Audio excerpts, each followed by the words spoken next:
when the coastal city of San Ventura shuddered under an unnatural hum. The sky, a pale blue streaked with morning clouds, trembled as if the air itself held its breath. Eddie Brock, a disheveled journalist with weary eyes and a symbiote soul, sat in his cramped apartment, nursing a lukewarm coffee. Suddenly a jolt ran through him. Venom, his other half, stirred within, a restless tide crashing against his ribs.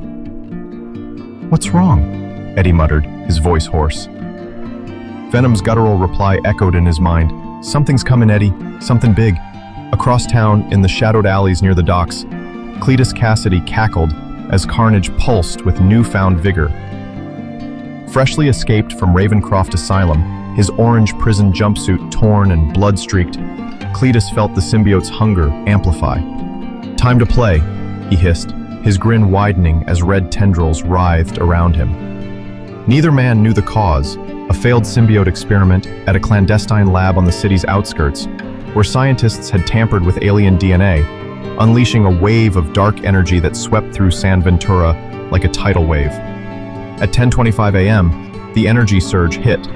Eddie doubled over, gasping as Venom erupted from his skin. No longer a sleek suit, but a towering, serpentine beast, stretching 50 feet. Its black form glistened, muscles rippling like molten obsidian, jaws unhinging to reveal rows of jagged teeth and a tongue that lashed like a whip. "Eddie, hold on," Venom roared, its voice a thunderclap. Eddie stumbled to his feet, clutching his head, pleading, "We can control this, right? We don't have to hurt anyone." Venom's response was a reluctant growl. "We protect, Eddie, but they won't let us." Simultaneously, Carnage burst forth from Cletus, a crimson nightmare with claws like sides and eyes blazing with feral rage. The red symbiote coiled around its host, growing into a monstrous form that mirrored Venom's size but exuded chaos. Cletus threw his head back, laughing maniacally. "Let's paint the town red," he shouted, his voice lost in the symbiote's roar. The mutation reflected their natures. Venom's reluctant heroism born from survival, Carnage's unbridled destruction, fueled by Cletus's madness. The city became a battlefield within minutes. Venom slithered through the streets, its massive tail knocking over cars as it coiled protectively around fleeing civilians. Eddie's heart pounded as he saw a mother clutching her child, tears streaming down her face. "Venom, help them!" he cried. The symbiote hesitated, its instincts warring with Eddie's plea, then surged forward, tendrils lifting the family to safety. "Thank you," the woman sobbed, and Eddie felt a pang of pride amidst the chaos. Meanwhile, Carnage tore through the downtown district, its claws raking skyscrapers, sending glass and steel crashing to the ground. Fire erupted as gas lines ruptured, and the air filled with the acrid stench of smoke. Helicopters buzzed overhead, their blades chopping the air, military pilots barking orders through crackling radios. Missiles streaked from the aircraft, exploding against the symbiote's hides with bursts of orange flame. But the blasts only fueled their fury. Venom roared in defiance, while Carnage laughed, its form unscathed. Eddie's mind raced as he clung to Venom's consciousness. "We can't let this destroy the city," he said, his voice trembling. A memory flashed, Venom saving him from a fall years ago, their bond forged in desperation. "We're better than this," he insisted. Venom's reply was gruff. "They'll come for us, Eddie. We fight or we fall." Above, a helicopter veered too close, its rotor clipping a building. The craft spiraled, crashing into the street with a deafening boom, scattering debris and igniting a new fire. Cletus spotted Venom's act of mercy and sneered. "Sentimental fool," he taunted, his voice amplified by Carnage's growl. The red symbiote lunged, its claws slashing the asphalt, sending chunks flying. The two giants clashed on a ruined boulevard, Venom dodging with serpentine grace, while Carnage's brute force shattered concrete. Tendrils lashed out, Venom's black whips meeting Carnage's red claws in a flurry of motion. Helicopters circled, firing more missiles, but the explosions only heightened the chaos, a symphony of destruction under a smoke-choked sky. Eddie wrestled with Venom's instincts, his breath ragged. "We can end this without killing," he pleaded, recalling the child's grateful eyes. A deeper memory struck Cletus as a boy, cowering under a drunken guardian's fist, his laughter a shield against pain. Eddie seized on it, shouting into the mental link, "Cletus, there's still good in you. Fight it." But Carnage's roar drowned him out. Only blood matters. The red symbiote's claws raked Venom's side, drawing a hiss of pain that echoed in Eddie's chest. The battle peaked when a missile veered off course, hurtling toward Eddie.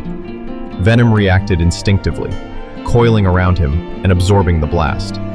The symbiote's form flickered, black tendrils smoking, but it held firm. "You're worth it," Venom growled, its voice weak, yet resolute. Eddie's eyes burned with tears. "Then let's finish this," he said, channeling their bond. He focused, guiding Venom's strength into a decisive strike, a tendril whip that lashed out with precision, severing Carnage's connection to Cletus.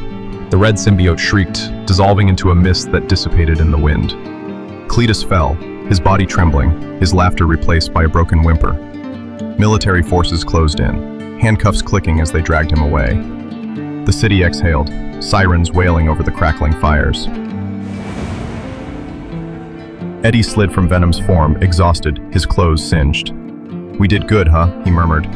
Venom's tendril brushed his shoulder, a silent promise.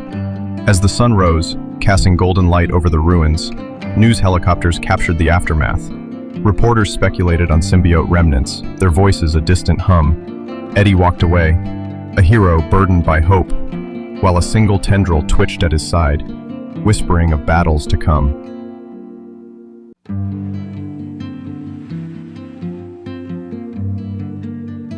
The clock ticked as the dust settled over San Ventura's ruined boulevard. Eddie Brock slumped against a shattered lamppost, his chest heaving, the acrid taste of smoke lingering on his tongue. Venom's form had receded, but its presence pulsed faintly within him, a warm ember amidst the cold exhaustion. Around him, the city groaned, crumbling buildings, the distant wail of sirens, and the rhythmic thud of helicopter blades retreating. Cletus Kasady, stripped of Carnage, was being hauled into a military van, his once maniacal laughter reduced to a pitiful sob. For a moment, silence reigned, broken only by the crackle of dying fires. Eddie wiped sweat from his brow, his mind reeling. "We did it," he whispered, more to himself than to Venom. The symbiote's voice rumbled softly, "For now, Eddie, but the city's scars run deep." He glanced around, taking in the devastation, toppled palm trees, wrecked cars, and a skyline punctuated by skeletal skyscrapers. A crowd of survivors emerged from hiding, their faces a mix of awe and fear as they stared at him. A young girl, the one Venom had saved earlier, broke free from her mother's grip and ran toward him, clutching a tattered doll. "You're a hero," she said, her voice trembling but bright. Eddie managed a weak smile, ruffling her hair. "Just doing my job, kid," but the respite was short-lived. A low hum vibrated through the ground, sending a shiver up Eddie's spine. Venom tensed within him. "Something's wrong," it growled. Eddie's eyes darted to the horizon, where a faint red glow pulsed amid the smoke. His heart sank. Carnage's essence hadn't fully dissipated. The military van carrying Cletus rocked violently, its metal screeching as tendrils of crimson began to seep from the vehicle. "No, not again," Eddie muttered, pushing himself to his feet. The symbiote reformed, slower this time, its red mass coalescing into a smaller but no less menacing form. Cletus's laughter returned, wild and unhinged, as Carnage broke free, shattering the van's frame. The soldiers scattered, their weapons useless against the regenerating monster. Carnage's eyes locked onto Eddie, a snarl curling its jagged maw. "You can't stop me, Brock." Cletus's voice echoed through the symbiote. Venom surged forward, enveloping Eddie once more, its black form rising to meet the threat. The boulevard became a stage for their second clash, the ground trembling under their weight. Carnage struck first, its claws slashing through the air, forcing Venom to coil defensively. Eddie gritted his teeth, feeling the strain. "We need a plan," he said, his voice strained. Venom's reply was curt. "We weaken it, then we end it." Missiles from a remaining helicopter rained down, exploding against Carnage's hide, but the red symbiote absorbed the impact, growing larger with each blast. The crowd screamed, retreating as debris flew. Eddie spotted a water main ruptured by the earlier chaos, a gushing torrent flooding the street. "Venom! The water symbiotes hate it," he shouted. Venom nodded, its tendrils lashing out to drag Carnage toward the flood. The red symbiote hissed, its form sizzling as the water weakened its bond with Cletus. Eddie seized the moment, guiding Venom to strike with a concentrated tendril, aiming for the symbiote's core. The blow landed, and Carnage shrieked, its body unraveling into a chaotic mist that dissipated into the air. Cletus collapsed, unconscious, his connection severed for good. The military moved in, securing him with reinforced restraints. Eddie exhaled, slumping as Venom receded, its energy spent. The girl from earlier approached again, her doll clutched tightly. "Will you stay?" she asked. Eddie knelt, meeting her gaze. "I'll be around," he said softly, "to make sure you're safe." The crowd cheered weakly, a sign of gratitude amid the ruins. As the military cordoned off the area, a scientist in a hazmat suit approached Eddie, holding a device that hummed with the same energy from earlier. "We caused this," the man admitted, his voice shaking. "The lab's experiments, they're still active. More symbiotes might awaken." Eddie's jaw tightened. "Then we'll deal with them," he said, Venom's presence flaring briefly in agreement. The sun climbed higher, casting light over the devastation. News crews arrived, their cameras capturing Eddie as he walked away. A solitary figure against the dawn. A tendril brushed his leg, a silent vow. The city would heal, but the fight was far from over. In the distance, a faint red glow flickered, a harbinger of challenges to come.